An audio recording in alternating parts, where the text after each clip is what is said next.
now into the auxiliary gate.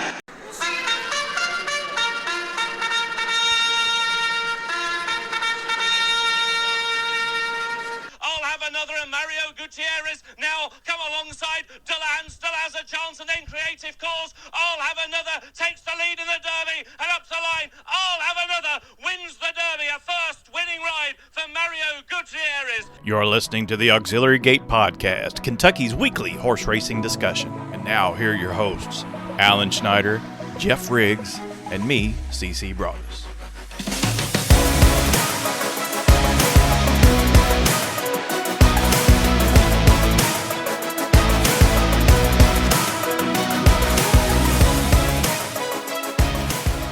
Hello and welcome to episode number 225, the Auxiliary Gate Podcast. Today is November 10th, 2025. It's colder than a well digger's ass in Kentucky. And now we're going to bring in Alan Schneider, freshly preparing his application for a 50-year mortgage. Welcome. No, I won't be doing that anytime soon or whatever. You're the mortgage guy. You know all about that. But that is not the smartest thing to do. Let's hope we maybe venture away from that. We do need to come up with something in this country, but that's for another podcast. But I won't be doing any 50-year mortgages anytime soon. Oh, I wish they had 50-year mortgages when I was doing them. I'd sell the hell out of them. I bet you do. Best thing you could do. Uh-huh. I'm sure it is, yes. And I know one person I could get to buy one would be Geoff Riggs. Welcome. Don't know that I'm gonna bite for that one either, but I'm just over here bundled up enjoying this cold weather, guys. I know that's not the sentiment of everybody, but No. I haven't turned the heat on yet in my house yet, and it's 50 in here today, so I'm enjoying it. That's insane. That's insane. With all that facial hair, you probably light your facial hair on fire to keep warm at night. That's true. It's going Eskimo mode. I am diametrically opposed to cold weather, I can tell you that. It snowed. It snowed today. I know. I was out driving in it. I was driving through southern Kentucky. It actually came down quite a bit. So I can assure you that. Not a fan. Aforementioned, I said it was November 10th. You want to hear some This Week in Racing trivia? Not trivia, but just things that happened this week. Fun facts. Yeah. Sure.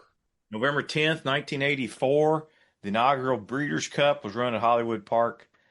The highlight of the 7 Breeders' Cup races, the Classic, pitted Wild Again, Gate Dancer, and Slow Gold, who was the odds-on favorite despite having a well-publicized hoof injury.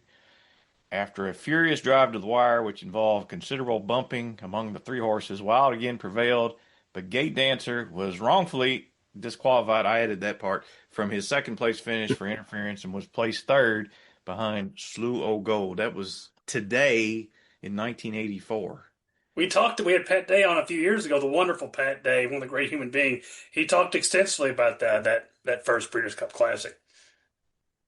November 11th, that's tomorrow, 1973, Secretariat was flown to Claiborne Farm to begin his stud career. As you recall, he was, I believe, syndicated for $6 million at the time. It was like a record.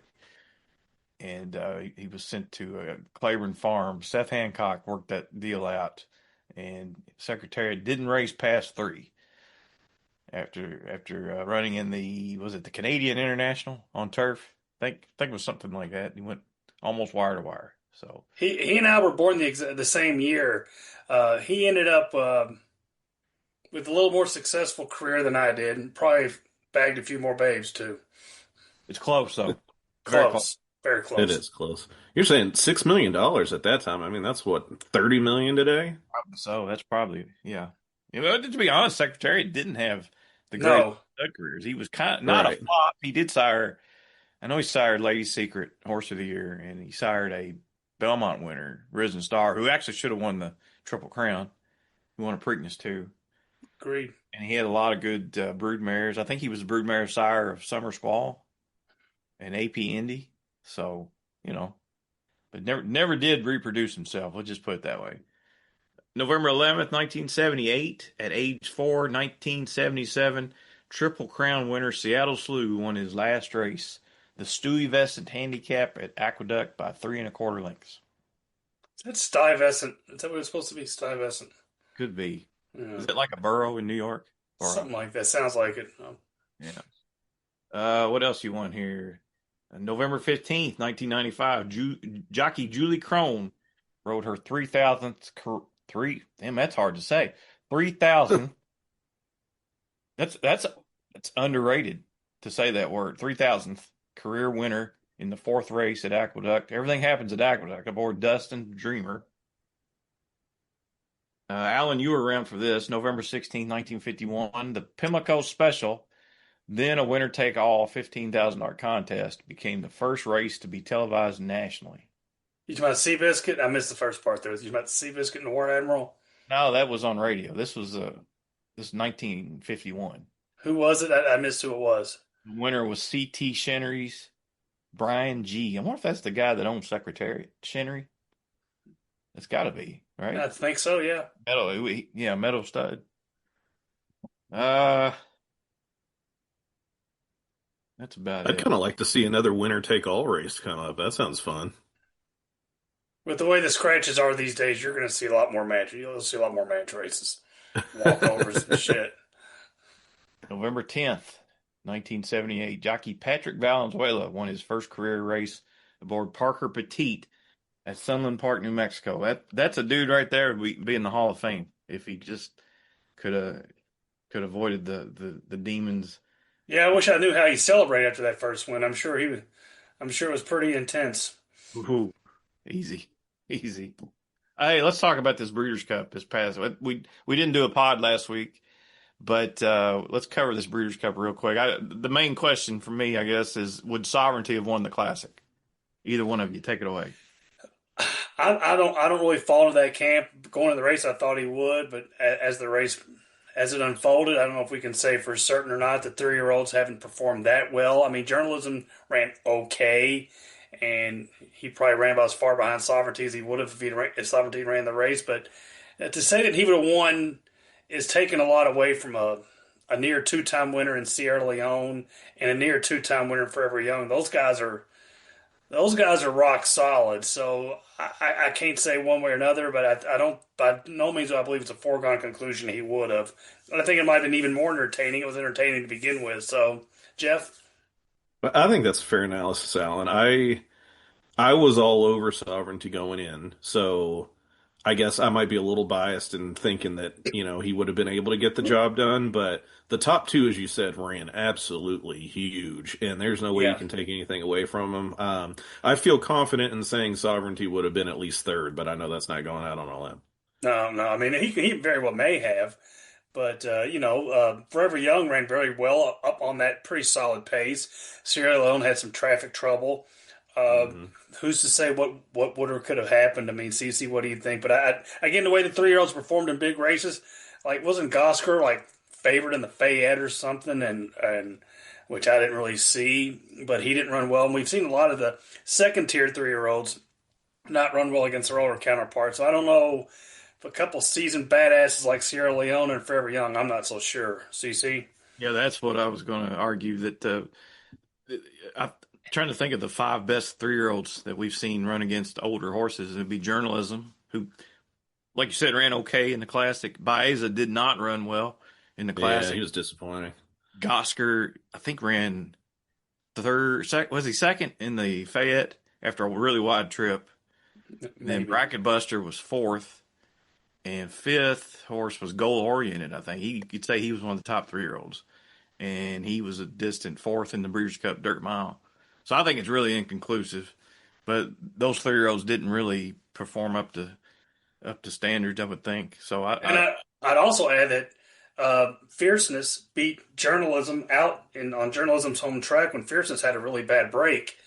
Correct? And I forget what race it is when Journalism tried to take on older horses, and Fierceness whipped him Pacific Classic fair and square. So, so I don't know. These guys are pretty high cut above these 4-year-olds.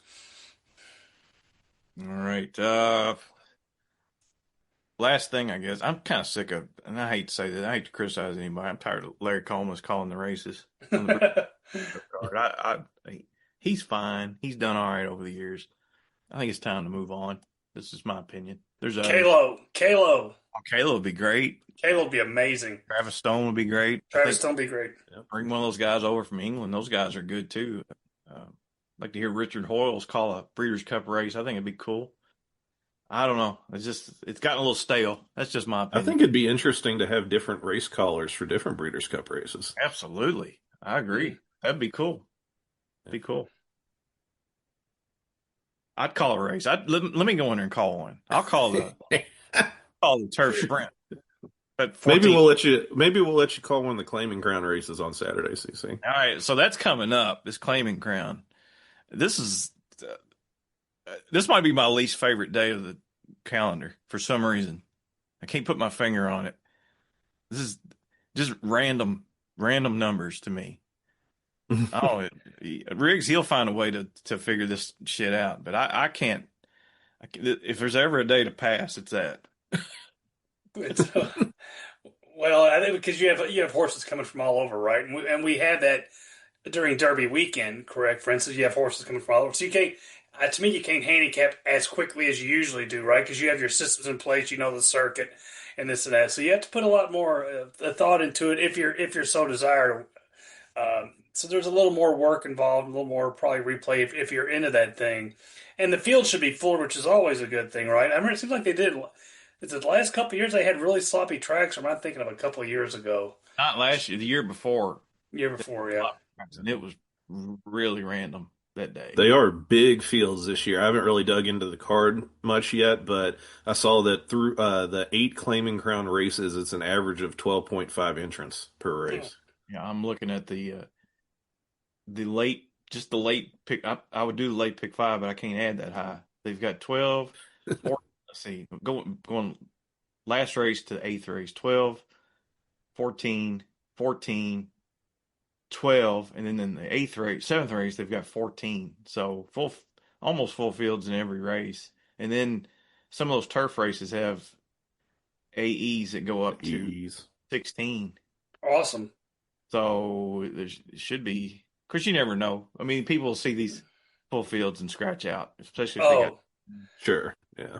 It's impossible to predict this stuff this far out anymore. I've learned that so much. It's like to overtalk these races a few days out is just not worth it anymore. The best laid cards look so great, and then boom, it's like all of a sudden 5-6 horse races, all your plans go out the window. So yeah, but these fields will probably stay intact, is my guess for the most part. The third race is the Chaluki, $300,000 Chaluki. That might be the best race on the card, though. It's just 7, but you've got Impel, who won the Groupie Doll at Ellis. Shred the Gnar, who was supposed to be the next big thing. I think she scratched Belmont Day. She was supposed to run in the Acorn. And Ragtime is in there. Really nice Godolphin filly for Belmont is in there, too. That's a good race, but that's race number 3. Not necessarily from a gambling perspective, but some really nice. Sounds like you're going to be more of a fan that day, right, CC? Boy, it's tough. You just got to pick your spots. Yep. We've got a Thanksgiving thing, so I'll probably have to miss it, but I'll try to keep some eye on it. Maybe just bet the show. Do a show parlay. Now I'm gonna change it up. I'm gonna change our luck a little bit. So in the past, when we have a guest come on, I always never mentioned the name of the guest because I always thought it was bad luck because we had a few instances where the guest didn't show up. I'm going to change my ways today. I'm going to say our guest tonight is Mario Gutierrez, 2-time Kentucky Derby winning jockey. And I'm going to throw it over to Alan, and Alan's going to formally introduce our guest. Take it away, Alan. Thank you, CC. You did mention we have a pretty special guest here tonight. We're honored to have him because there are just a handful of jockeys throughout the long history of horse racing who can say that they have won 2 Kentucky Derbies. And as you mentioned, tonight's guest is one of those very rare few. I mean, we're talking 150-something years of this race. He's now made Kentucky his permanent home for he and his family. And yes, we're honored to have Mario Gutierrez with us tonight. Mario, thank you for joining us, and let us wish you a warm welcome to Kentucky, sir. Oh, no, thank you, guys. Thank you for having me on your show, and I'm here. Well, thank you for joining us. Um, we were supposed to have you on last week. We had a little incident here in Louisville that we thought it would be a good idea to backtrack this a little bit, but slightly before that, going back a week in time or so, you had a pretty big week here about a week and a half ago. I think you won 3 or 4 races. Is that correct? And Yes, correct. Yes. it feels, and I'm sure these guys would probably back me up with this. It really feels like you're really starting to pick up momentum here in Kentucky. How challenging is it to break into this colony, even though you've got 2 Derby wins on your resume? But breaking into this jockey colony is no easy task. You've got Irad Ortiz, Jose Ortiz, Tyler Gaffleon, Luis Saez, Brian Hernandez. How tough's it been breaking in? It's been tough. It's been tough and excited at the same time. I'm probably one of the very rare. I don't know if I can remember any jockey was that has been in my situation. I was very lucky to be in contract in Canada for like 6 years. Then I came back and I got lucky with the team of I'll Have Another and Nyquist, and I remained with them as a loyalty for like 10 years. So coming here to Kentucky, and kind of start writing for everybody, like how most of the jockeys do. It's been tough, but it's actually been excited. It's kind of I remember kind of, to me, it feels like, when I first started in Mexico City as an apprentice. So it's been excited. It's been obviously very challenging because it's, like you guys said, it's amazing jockeys, amazing talent. It's such a tough colony. And even now with Kentucky is probably one of the number one places right now for horse racing, so you guys can only imagine how tough it is. But like I say, I'm excited. Little by little, I think I'm like chopping wood. I'm making myself known, and I'm introducing myself to trainers and owners. And for me, so far so good. And I've been have some support, and I'm very, very, very thankful for that. So, are you happy with the progress that you've made so far? Like, so you knew when you got here it's going to be a little tough, but do you feel like you're on the right track now? Do you feel like the momentum is there going forward in this tough colony? Are you happy with where you're at the moment? I'm happy because at this moment I'll take anything. So of course I'm very, very, very happy. Like there's trainers that have been supportive of me and have given me the opportunity, and I'm just trying to let my work speak for itself. So yes, I am happy. Of course, I want to do better. My goal is to like people notice me and give me more opportunities so I can even show off a little bit more of my skills. Yeah, we have noticed. It wasn't too long after you got here, we started including you in all our bets. So we have noticed, and you had a great week last week. And do you plan on riding at Turfway? Is that the plan after this meet, or what? Talking to my family, it's been a lot of moving this year. Maybe a lot of people don't know my situation, but yeah, like with the fires, relocating my entire family here, finding a school for my son, finding a house. That was my main priority, finding a home. So like my priority was like make my family feel as normal as soon as possible. So I was speaking to my wife. I think I had a couple of choices, I think I was debating to go to Oakland and even Florida. But after a little bit of more thinking about it, my wife and I decided it was enough moving for 1 year. So I will stay in Turfway. Awesome, awesome. It's a great meet. And I think you'll do very well there. I think you'll really like it. And as you touched on, I'll go ahead and hit this topic since you just brought it up. For those people who are unaware, Mario's situation, one of the reasons he came to Kentucky, it's pretty devastating, to be honest. He and his family fell victim to the California fires that kind of ravaged that area earlier in the year. Fortunately, for nobody in the family was hurt. Correct? Everybody's okay. Yeah, everybody's okay.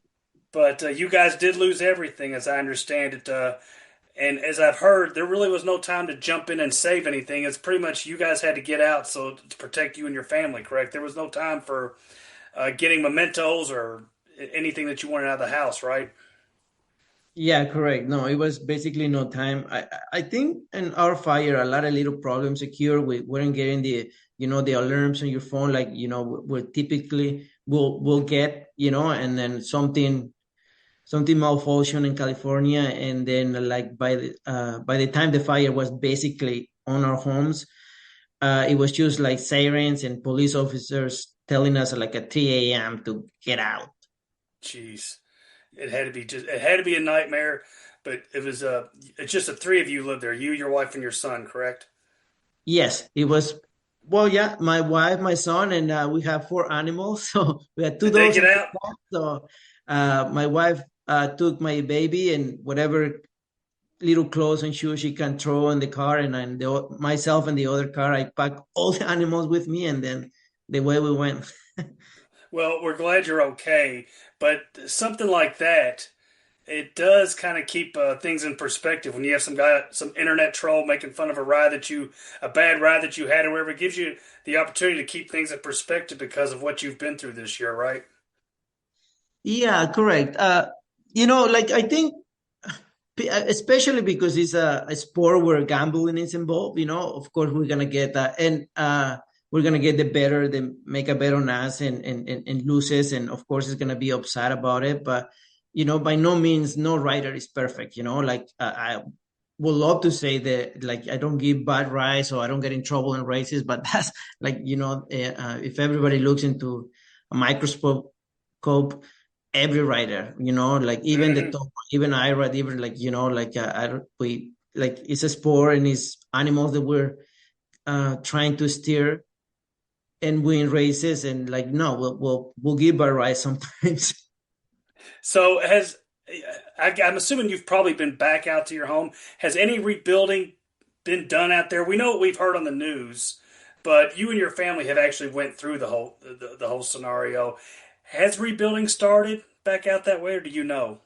Yes, it started but very slowly, maybe 7% of the homes. I mean, in my area, there was two big fires in LA, the Malibu fires and the Altadena fires. So um, in my area, where like 9,000 homes were gone.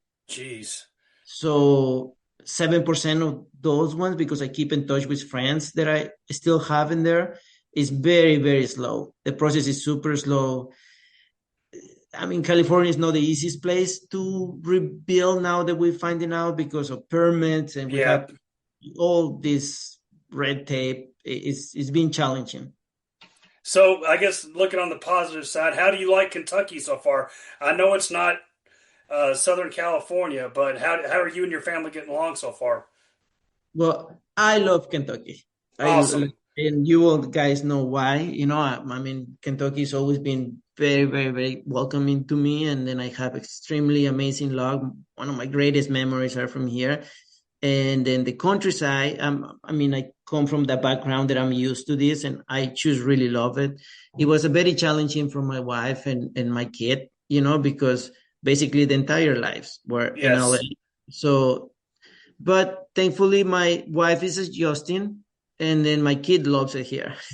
Does he? So, yes, he loves it because the lifestyle is a little bit different. There is like about 10 kids his age, and he can't wait to come back from school and go and play outside. That is what I really wanted to know is how is it's Sebastian, right? How old is Sebastian?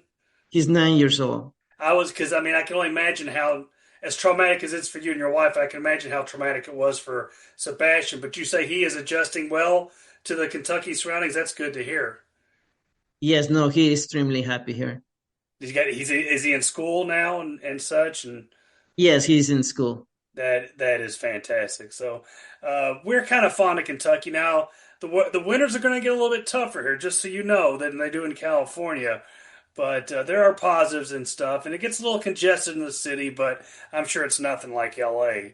And you've got that year-round racing here too. You've got Keeneland, you've got Churchill, you've got Ellis, and you've got Turfway. So that's got to be a big advantage too going forward. Yes, no, no, correct. Like I say, I mean, today is one of the times that it's been cold, and I'm getting like the little test of how the winter is gonna be here. But a lot of people don't know that because I was racing in Canada for 6 years, in Vancouver. It gets cold in Vancouver as well. Oh So yeah, so I'm a little bit familiar with the weather, so I'm sure I'll be all right.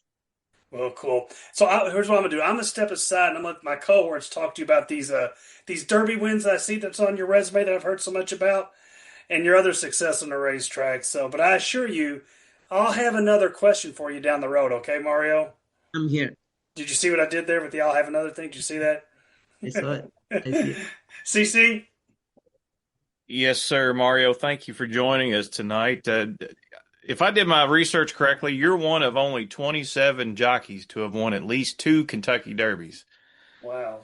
And apparently, I think this is right. You have the second highest win percentage among all Derby jockeys. That's over 150 years of jockeys. You're two out of three rides to get to the winner's circle. And I think there was a jockey from way back in the 1800s named Willie Sims, and I've already lost my place, but he rode Ben Brush and one more, maybe Plaudit, back in the late 1800s. So you are in rarefied air, my friend.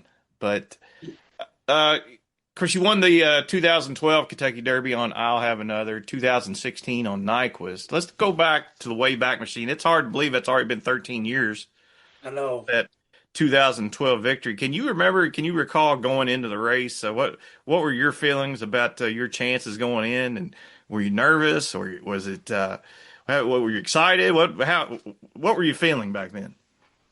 I was very excited back then. I was 24 years old at the time, a kid that just came back. No, they just got to LA, 24 years old, from riding what a lot of people probably consider a C racetrack or a D racetrack, not even a B. It was a bull ring, 5 furlong racetrack in Vancouver, Canada, Hastings. So I made that my home at the time. So I was brand new here, and I got extremely lucky that I got in touch with I'll Have Another. So for me, my background, I come from a very humble family and from Mexico. So I was just excited. I couldn't believe myself. And for me, going into the race, I was just thankful. I was like, if it's meant to be, it's gonna be for me. So I didn't have much pressure. Right. And you rode a perfect race, and then you came back 2 weeks later and beat Bodemeister again in that Preakness. And coming out of that Preakness Stakes, I'll Have Another had a chance to win a Triple Crown. Actually, I think there was that long drought since Spectacular Bid, or excuse me, Seattle affirmed in 1978. And what were the vibes like going into that week of the Belmont Stakes? Oh, those were extremely like by that time, and especially because, like I say, I always believe in my horse. I knew I'll have another.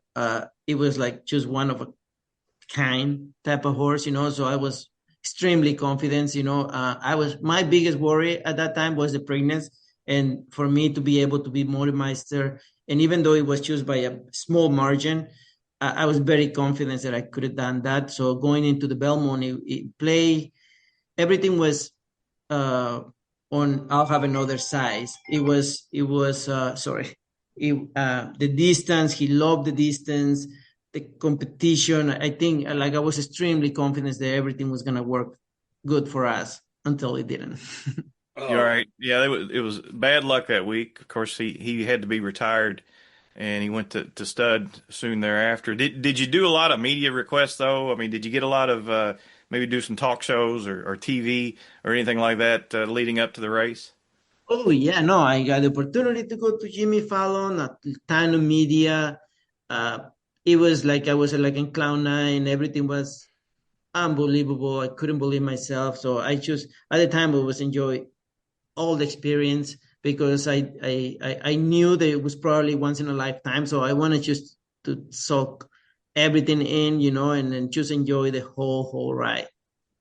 In your opinion, could he have won that Belmont? Yes, yes, Absolutely. especially the way I feel if it was a lot of like behind the scenes stuff, but I still believe even if you guys I don't know if you guys know, but they make me I'll have another and go to the winner's circle the day of the race, and I just wanted to take. I remember I was like on dress pants and like a dress shirt, and I had this strong feeling that I just wanted to go to the track and race against against those horses. Now, fast forward to I think it was 2015, fall of 2015. You rode Nyquist to a win. It was really unbelievable. What I saw, the horse was broke from the parking lot, and he was 5 wide. It seems like all the way around the track in that Breeders' Cup Juvenile at Keeneland. What did you think of that horse coming out of that Juvenile, where he was just so impressive? He's just way better than his competition that day.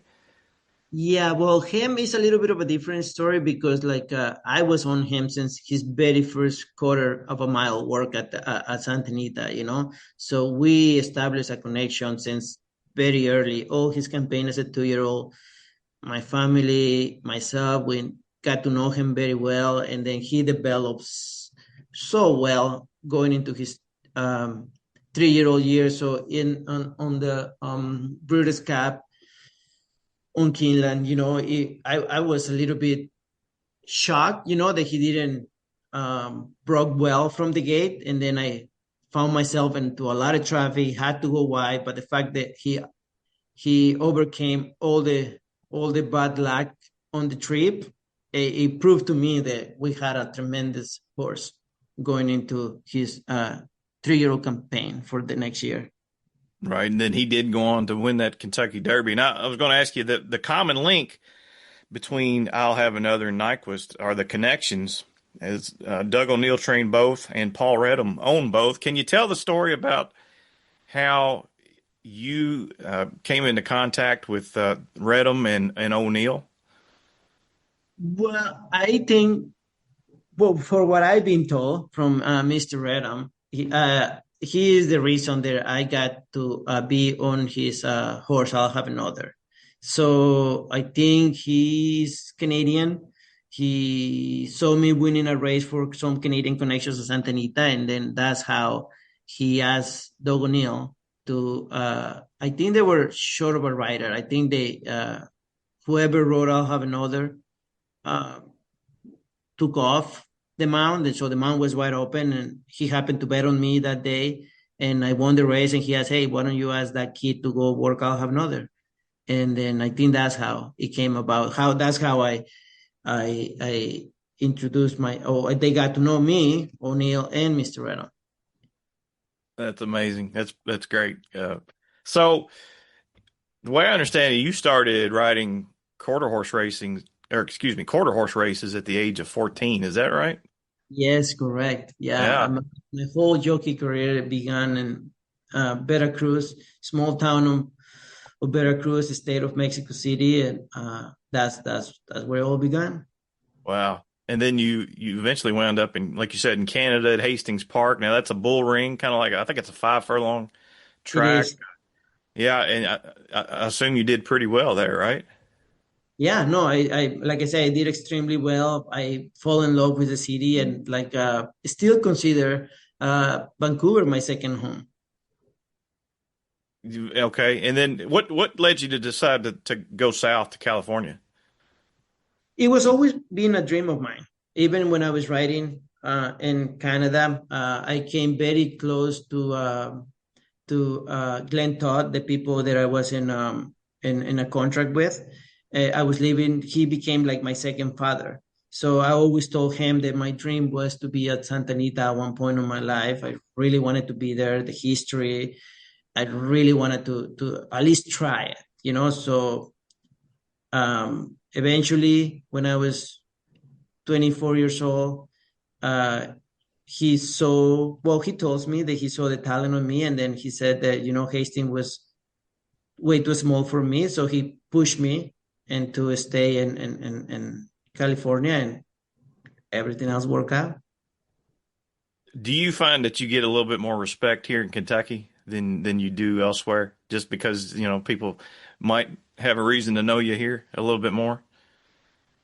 It is and it's not. What I have to, well, now that I have a lot of experience on the business, and like now I'm like 39 years old, and all my experience and everything, I think at one point on my career, the fact that I was just so embedded to one specific outfit for the longest time, I think people start looking at me like, oh, well, he doesn't need us. He's one outfit rider only. And the fact that I did that for so many years, for like 11 years, I think that people rub people the wrong way. So it was like a double-edged sword what I like to, what I see now, it worked well when we had tremendous amount of success, but when the people that I start riding went a little bit low or not winning a lot of races, my kind of like my whole stock plummet with it as well. What about from fans? Like, do you get autograph requests? No, fans are always been amazing to me. Yeah. I'm always kind to fans, and no, I mean that from horse racing fans, they've always been amazing. I have no one but experience with fans. Right. I can't remember who said this quote. It was either Arthur Hancock or Seth Hancock or Woody Stevens or somebody like that said it takes a lot of luck to win one Kentucky Derby, but it takes a lot of skill to win two. And I think that's something you can hang your hat on. So I'm glad you're riding in Kentucky. And I'm going to turn it over to Jeff Riggs and let him ask some more questions. Absolutely. Appreciate it, CC and Mario. We're very happy to have you in Kentucky, as CC said. One thing I wanted to ask you about that caught my attention when you were chatting with CC a second ago was how you started riding quarter horses as a teenager. I'm not super familiar with quarter horses, but I know that they're pretty highly strung and they're extremely fast out of the gate, because it's such short races. What are the differences between riding quarter horses and thoroughbreds? Well, now it's like, yeah, it's like basically a blink of an eye, right? Like Hmm. 10 seconds, 11 seconds, 15 seconds is like probably the max that I used to ride. I mean, that's as long as our races go, depending on distance. But yeah, it's just very small. It's just like I say, like a blink of an eye. At the time, like, when I used to ride 300 yards, 350 yards, 400 yards, to me, it was like a whole lot of time. Everything was in slow motion. But now that I'm like, I probably rode my last quarter horse race at age of 20, 21, maybe. I don't even remember. Uh, but now it's just like a very distant memory. So now I can even imagine like 10 seconds is like 11 seconds is like one furlong and that's it. And I Yeah. can't even remember how I did it, but I do have the memory of being when I was when I was doing that, some races will take forever. I'm like, oh, I can get it. And yeah, now it's crazy. It's super fast. Wow. Do you think that experience, just having to get out of the gate so fast in those quarter horse races, do you think that helped you with your getting out of the gate with thoroughbreds as well, or is it not really the same thing? No, no, definitely that helped me. Definitely, Hmm. especially early. When I was an apprentice at in Mexico City and going to in Canada, definitely all everything that I learned in quarter horses helped me a lot, especially the gate. Because even in thoroughbreds, like getting position out of the gate is like one of the main things on thoroughbred racing as Sure. well. Hmm. Very important. Absolutely. Um, so you and CC obviously talked about I'll have another Nyquist, your two Derby winners. Um, so a lot of people know that you have won two Derbies. Maybe not as many know that you did win on your very first ever Derby mount on I'll Have Another. What was that feeling like crossing the finish line in front of 150,000 people first on I'll Have Another when you're used to racing at smaller tracks, like you were saying? But that was very unbelievable because, like, for me, even in the race when I was racing, like now going back and thinking, I have reflected a lot on those wins. During the race, everything was very, very slow motion, and I remember coming home and like on the corpo, turning for home, and I saw Bodymeister way up in the distance, and I remember me getting very, very excited because I still have some horse.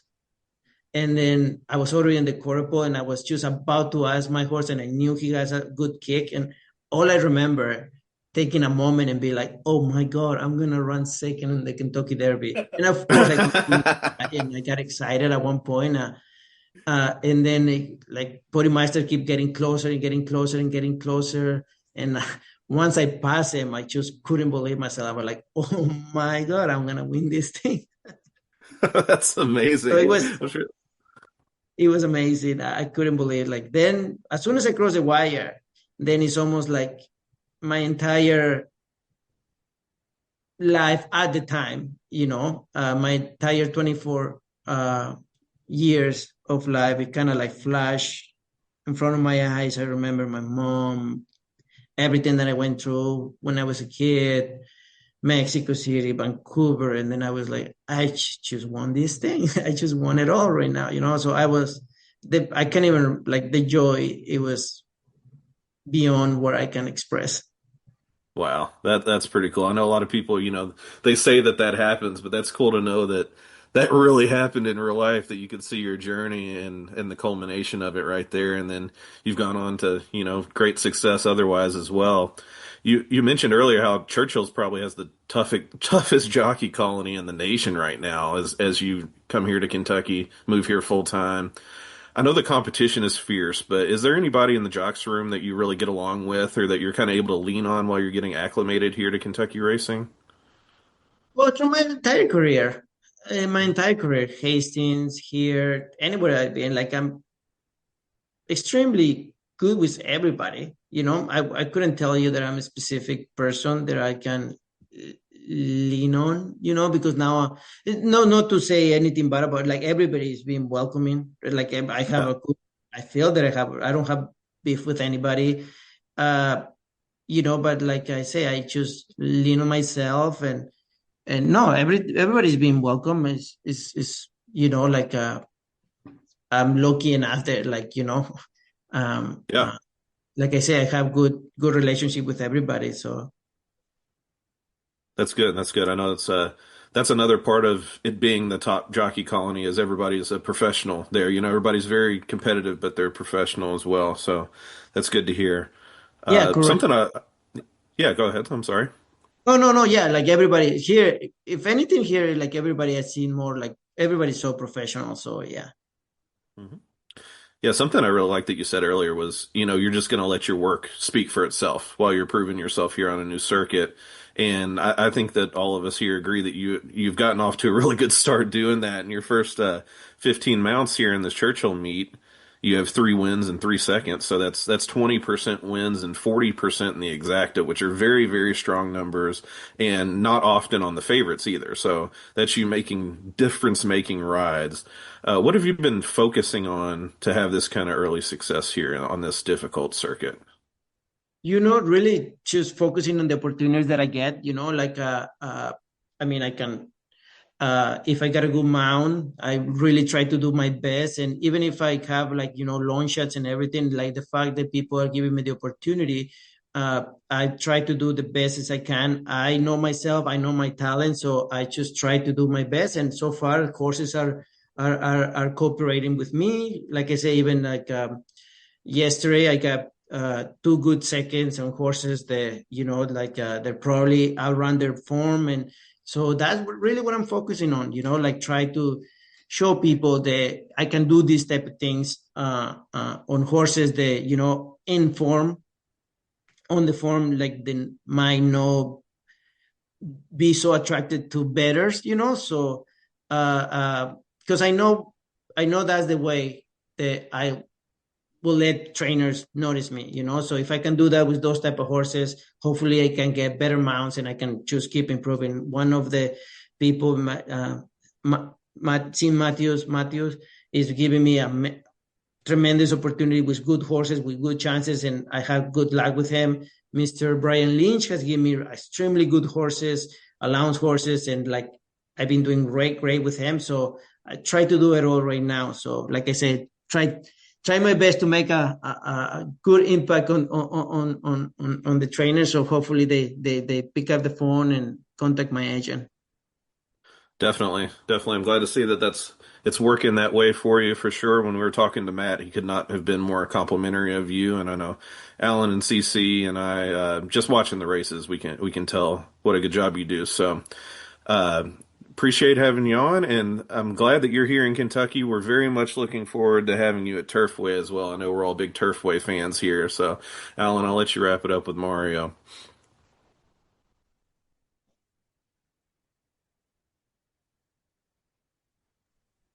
Alan, are you there? I think he's muted. He went to the bathroom. Would not surprise me. Actually, at my age, that would not be a surprise. Sorry about the little mute thing there. These guys didn't touch on one horse. You almost alluded to it there, Mario. I got to touch on him before we go. It's not just about Derby wins. You've got a really nice turf sprinter that we all know here in Kentucky named Litigation. Tell me about that rocket real quick.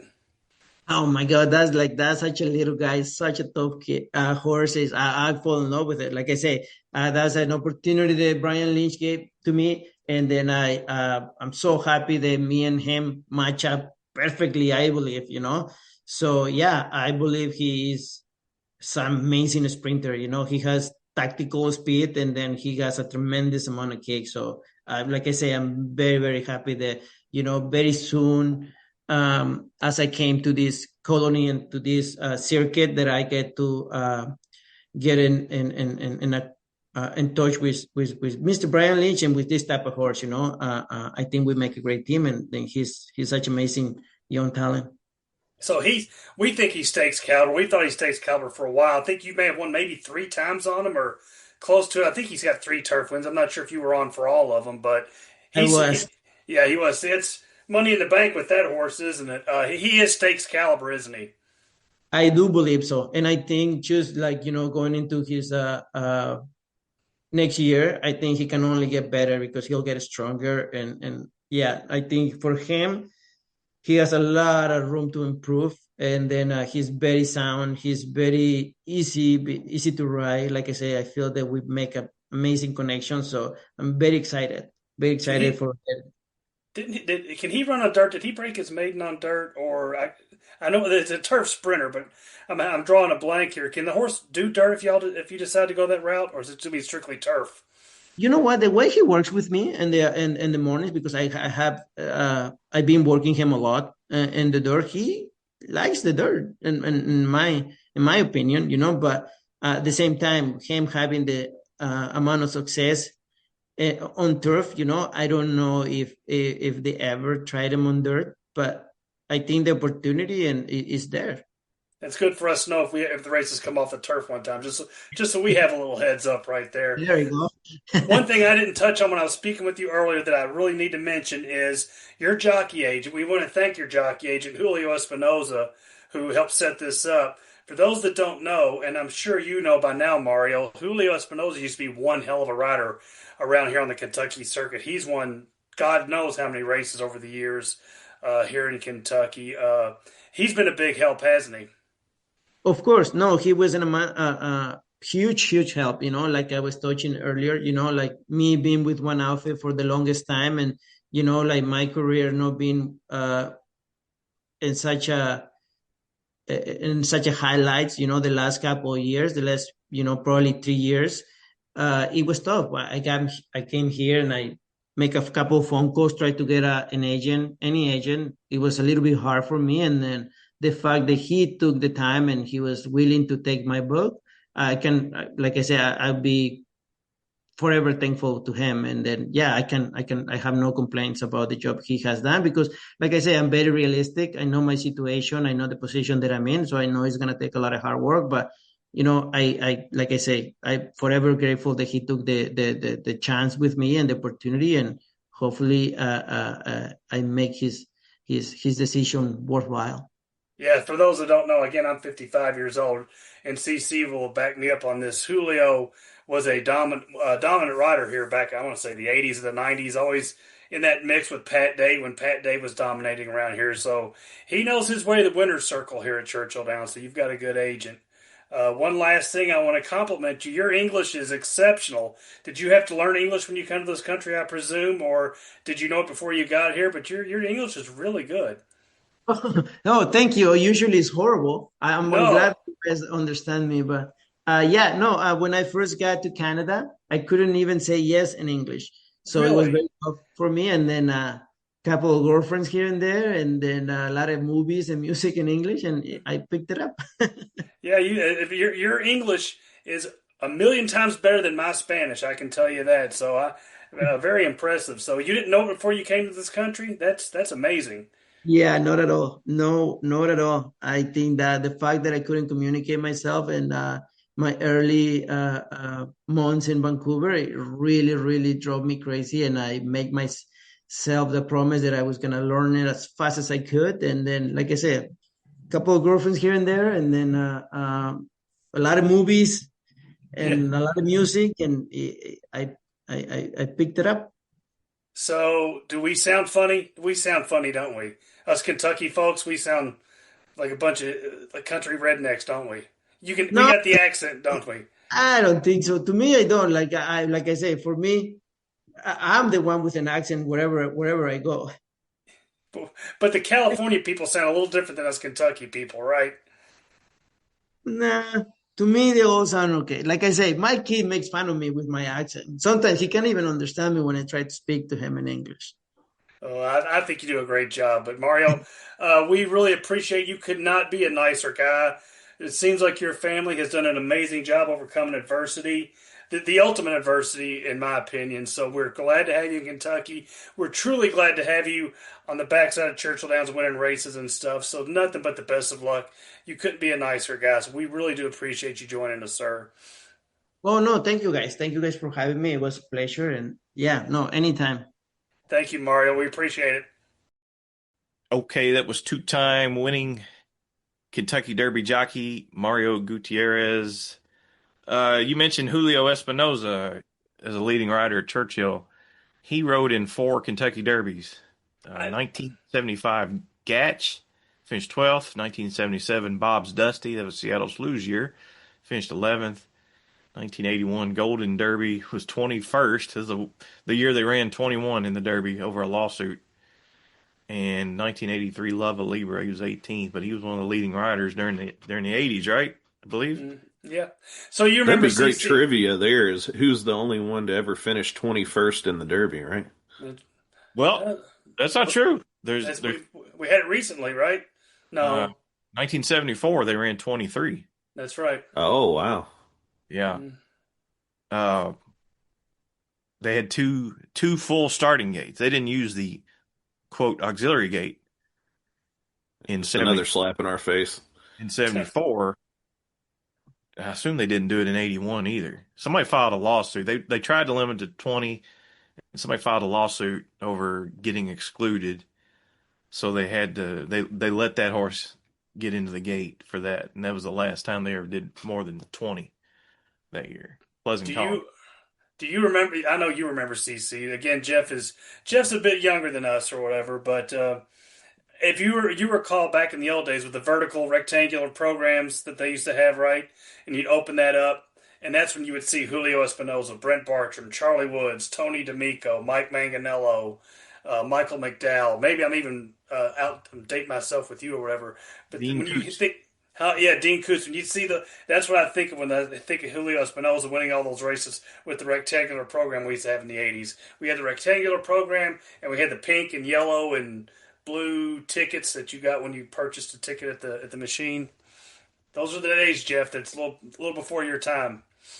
You remember it was early 90s. They went away from the small square or rectangular program to the full book that you have now, Yeah, and there Hmm. were complaints that it wouldn't fit in your pocket. wouldn't fit in your pocket. Yeah.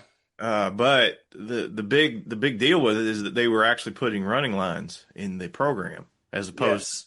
to get running lines, you had to buy a daily racing form too. Hmm. And then they went away to that, and I think they would put three running lines per horse, so it was a big deal.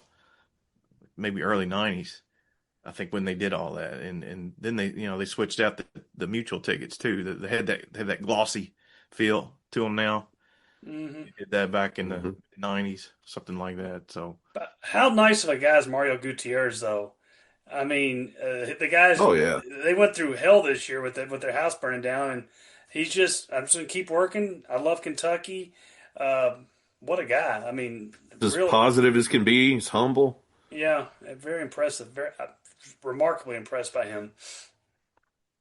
Breaking news: Magnitude, winner of the Risen Star Stakes and the Iowa Derby, runner up to Baeza in the Pennsylvania Derby, has been declared for the Clark Stakes. Then the meet, he'll face Chunk of Gold, Hmm. and whichever older horses decide to show up for that race should be exciting.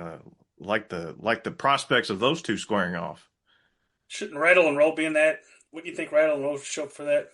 You know, it's interesting. Rattle and Roll is entered in this Horses of Racing Age sale on Wednesday, so he may have new connections by the time Hmm. Clark rolls around. Oh, But yeah, interesting. I would think he would be on that list. I would expect maybe Gosker and Hit Show and several of those hard hitting older horses that run around here in all these older stakes races. So that could be a fun race at the end of the meet. Yeah, I'm I excited agree. for Magnitude coming back. I mean, that's one of those horses that kind of has some untapped, really exciting potential left out there that we maybe haven't seen the best of. Yeah, he Didn't finished Ben Kurt really well. Go ahead. Yep, Ben didn't Ben Curtis. Yeah. Curtis have a fall recently yesterday or a couple He days ago? did. Yeah, Yeah, yeah. Hmm. Ben Keith It sounds Curtis. like it's not too bad, thankfully, but yeah, he's going to be off for a little bit. He put Keith out a statement on Twitter. I don't remember exactly what he said, but um, He's the yeah, it regular rider of shouldn't be a long Magnitude. term thing for Ben, thankfully, because he's a great rider too. I really like Ben. Keith Asmussen broke his hip. It's Was it terrible. Sunday? About the third race Sunday, something like that. I didn't see it, but he's going to be out a while. That's the second time he's done that to his hip. So Hope he's that okay. they'll start to add up. I think over time. Hmm. Yeah, that's tough. Okay, that's all I've got. Anybody want to add anything before we sign off? I think we're on baby watch for Caitlin Benson, right? That's right. Any day now. Any day now. Asher's coming, so wish them nothing but the best. Her and Joel. Joel's a great guy that she's married to, and hope everything works out well for young Asher to make his way into this world. Yes, 100%. A little Crisco and salad tongs, you can pull that thing right out. She might be. It's her first one. She might be begging for that. Do like, well, never mind. Never mind. We'll get in trouble. That's right. I'm gonna say you can't compare childbirth to farm animals. Guess not. All right, that's it. Special thanks to our guest, Kentucky Derby winning jockey Mario Gutierrez, and of course Alan Schneider, Jeff Riggs, and a host of others. I'm CC Broaddus reminding you, in the words of Jerry Romans, we're not happy unless you're not happy.